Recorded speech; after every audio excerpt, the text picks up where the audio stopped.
ICE agents thought detaining a quiet black janitor over a so-called citizenship question would be routine, until a hardware store owner refused to step aside, asked 4 words that changed everything, and set in motion the $7.9 million lawsuit that would end a federal career. "Sir, I need you to move."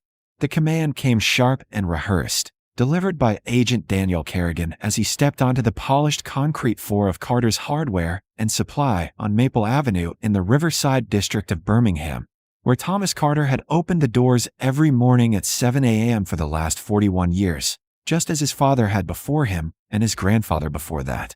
The afternoon crowd parted instinctively when the 2 agents in navy windbreakers moved past the paint aisle and straight toward the back corridor near the employee lockers. "We have reason to believe your janitor is in this country illegally," Kerrigan said, eyes fixed beyond Carter's shoulder. Behind him stood Isaiah Brooks, 24 years old, holding a mop still dripping from the bucket he'd just emptied. Born at UAB Hospital on a humid July morning, his birth announcement still pinned to his mother's refrigerator. Carter didn't move. Not an inch. "Reason based on what?" he asked, voice even, not raised, not trembling. "That's confidential," Kerrigan replied. "He needs to come with us." The register scanner near the front counter beeped unattended. A woman buying gardening gloves turned slowly. A contractor halfway through paying for PVC fittings stopped counting bills. The air shifted, that peculiar stillness when ordinary life senses intrusion. Carter stepped forward, placing himself between the agents and the young man he had hired at 17 to sweep aisles after school. "Where's your warrant?" he asked. Kerrigan's jaw tightened. "We don't need one." Carter folded his arms across his chest, green apron hanging straight, the embroidered Carter name stitched above his heart. "You do inside my store." The security camera above aisle 7 captured the angle perfectly. Federal badge, aging store owner, janitor with mop handle clenched like a lifeline. "Sir, you're obstructing a federal investigation." "Sir," Carter replied, matching tone for tone, "you are trespassing on private property without judicial authorization." Isaiah swallowed hard. "Mr. Carter, it's okay," he whispered, though it wasn't. His grandmother Ruth had worked this building when it was still Carter lumber, sanding down splinters from the front counter for 22 years. She used to bring Isaiah after school, letting him stack scrap wood in neat bundles. The store wasn't just employment. It was inheritance. Kerrigan stepped closer. "Isaiah Brooks," he said, mispronouncing the last name. "We have information you're not lawfully present in the United States." Isaiah blinked. "I was born here. We'll verify that downtown." "You'll verify it before you put hands on him," Carter cut in. A man near the drill display lifted his phone higher. Another followed. Carter didn't glance at them, but he knew they were recording. He'd installed the store's camera system himself 10 years earlier after a minor break-in, believing documentation was protection. "Last chance," Kerrigan said quietly. "Move." "Last chance," Carter echoed. "Show me a warrant." The repetition hung heavy. Kerrigan reached past Carter's shoulder. Carter shifted his stance, blocking the path, 64 years old but solid from decades of unloading shipments and turning down developers who'd offered to buy the property outright. "Don't touch him," Carter said. Kerrigan's partner hesitated near the door, eyes flicking toward the growing circle of customers. "Dan, he fits the description," Kerrigan insisted. "Of what?" Carter asked. Silence answered. The accusation had no detail, only implication.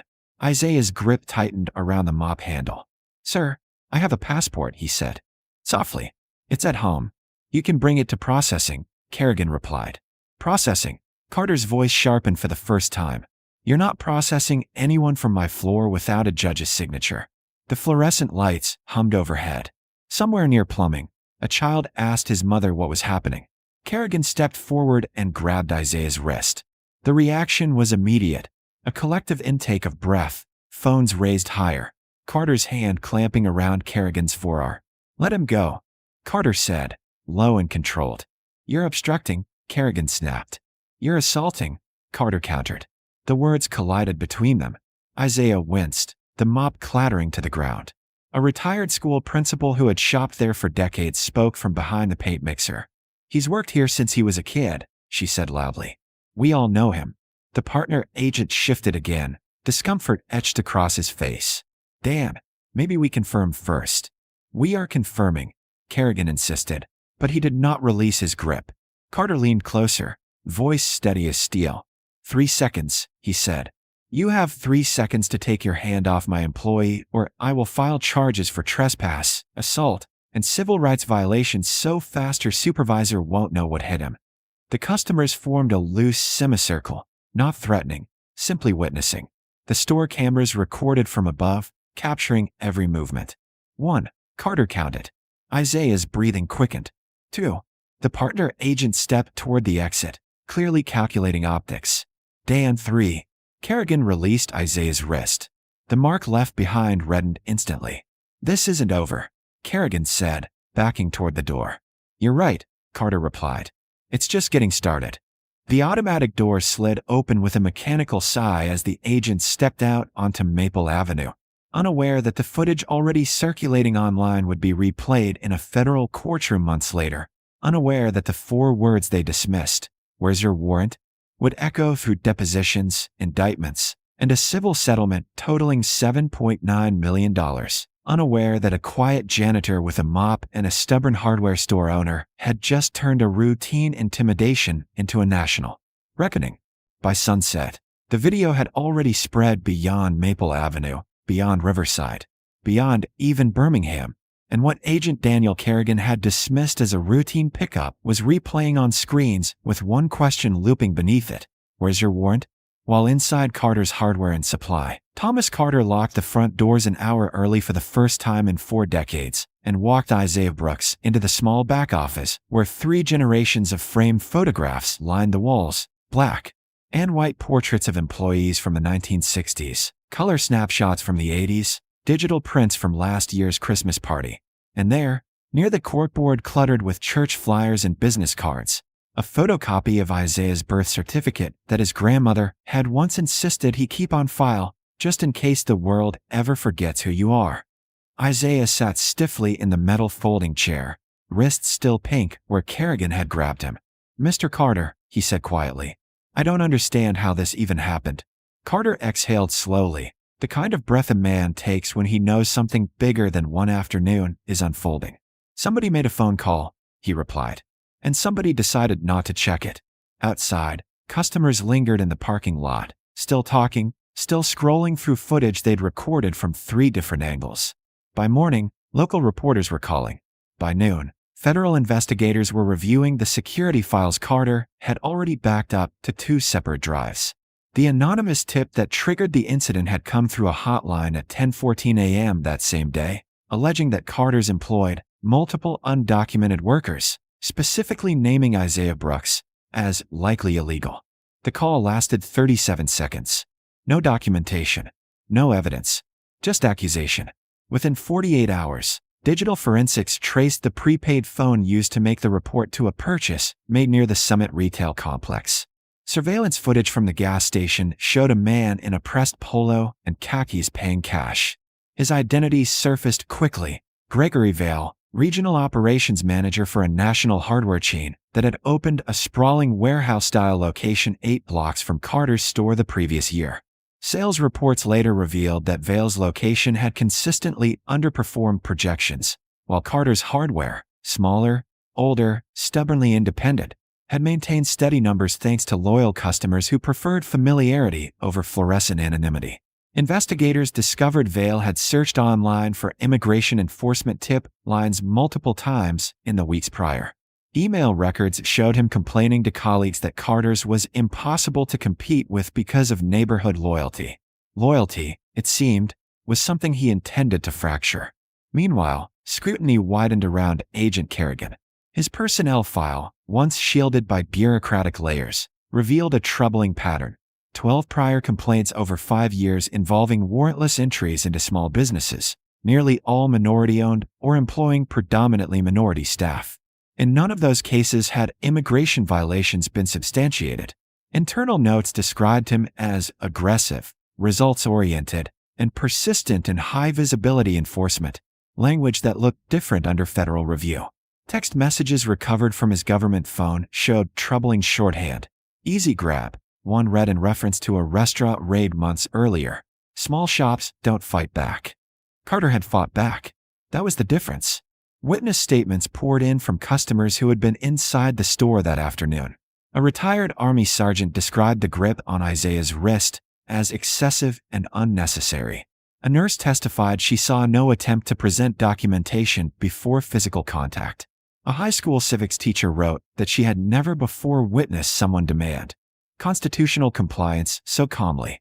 Even Kerrigan's partner gave a recorded statement acknowledging he had expressed hesitation during the confrontation. "I believed we needed further verification before detaining," he said under oath. As pressure mounted, the U.S. Attorney's Office convened a federal grand jury to examine possible civil rights violations and conspiracy to file false federal reports. Vail was arrested first, charged with knowingly submitting a fraudulent tip intended to harm a competitor.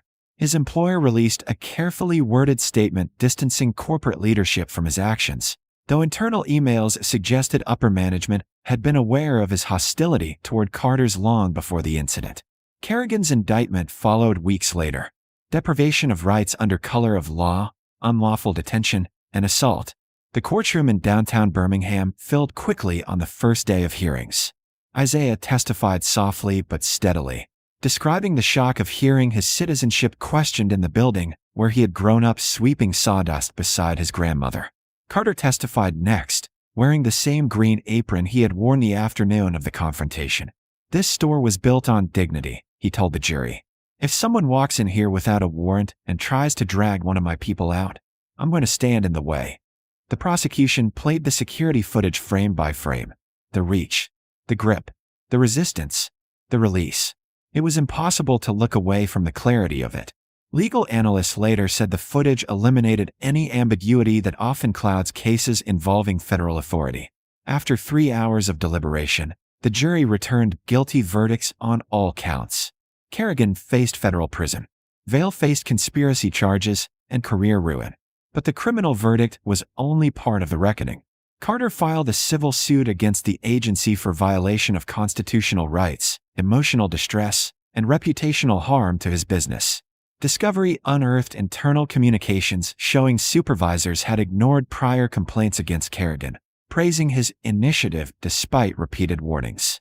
Faced with the possibility of a prolonged public trial exposing systemic oversight failures, the department agreed to settle. The figure, $7.9 million, made national headlines. Yet for Carter, it was never about the number. It was about the principle that no one, badge or not, could walk into his store and decide who belonged without proof. And as Part 2 closed, the question that began in a single aisle of a neighborhood hardware store was echoing far beyond it, forcing institutions to confront what happens when authority meets resistance and a small business refuses to step aside. The $7.9 million settlement wasn't just a number. It was a reckoning that began the moment a store owner refused to move and asked a federal agent 4 words he couldn't answer. When the Department of Homeland Security finalized the civil agreement, officials avoided public trial, but they couldn't avoid the facts already etched into record: an unlawful detention attempt inside a private business, a physical grab without judicial authorization, and a pattern of conduct that had gone unchecked for years.